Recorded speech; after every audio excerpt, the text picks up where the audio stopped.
Most people imagine the foundation of Western literature as a massive printed volume, a definitive book containing the adventures of a muscular hero. In reality, scholars still debate whether the man credited with this story, Homer, was ever a real person. For hundreds of years, the Odyssey existed only in the minds of professional bards. They memorized thousands of lines and performed the story aloud for audiences. It was an oral performance for centuries before it was ever transcribed onto papyrus. Because the epic was designed for the ear, it lacks the detailed physical descriptions found in modern novels. Instead of learning what a character looks like, the audience understands them through their specific choices, their actions, and the words they speak.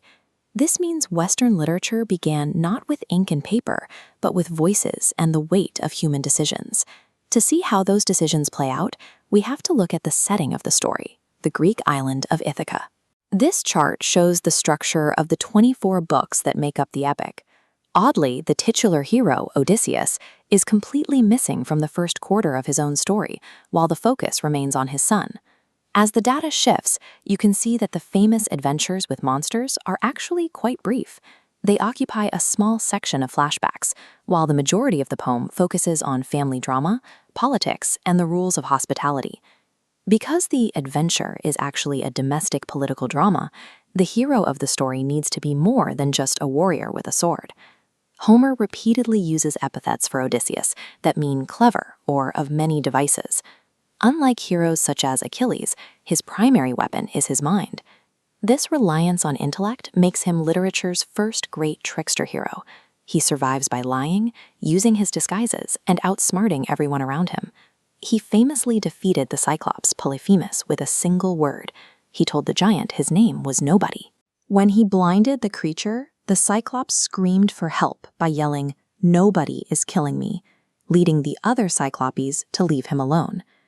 However, that same intelligence is paired with a dangerous ego. After escaping, Odysseus shouted his real name across the sea to ensure the Cyclops knew who beat him. That moment of pride prompted a 10-year curse from Poseidon. While his mind gave him the tools to survive, his pride is what made the journey necessary. The true scale of that curse is best seen by looking back at the departure from the fallen city of Troy.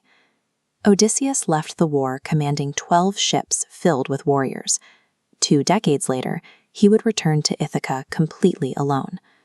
Along the way, his crew faced creatures that differ significantly from modern myths.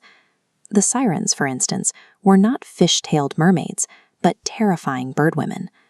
The final loss of his crew came from hunger rather than monsters. While Odysseus slept, his men ignored his warnings and killed the sacred cattle of the sun god. Zeus punished the act by destroying their ship with a thunderbolt, leaving Odysseus as the sole survivor. During his isolation, the nymph Calypso offered him eternal youth if he stayed with her. He refused, choosing to return to his mortal, aging wife instead. The tragedy of the voyage wasn't just the mythical beasts. It was the failure of his men to control their own impulses and the heavy cost of being the only one to make it home. Upon his return, the trickster hero faces a bitter irony. To survive in his own home, he must pretend to be a beggar, hiding his identity from those he loves. While his wife and servants fail to see through the disguise, his old dog, Argos, recognizes him instantly. The dog wags his tail one last time and dies.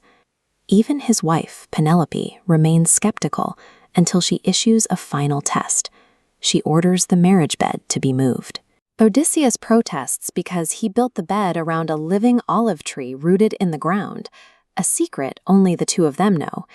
In the end, Penelope proves to be his intellectual equal. She secures their reunion through a trick of her own, matching the famous trickster's wit. The impact of this story is so durable that the word Odyssey has become a standard dictionary term for any long, difficult journey. The poem endures because it suggests the mind is a better survival tool than the sword, and that the hardest part of any journey is simply finding the way back to where you belong.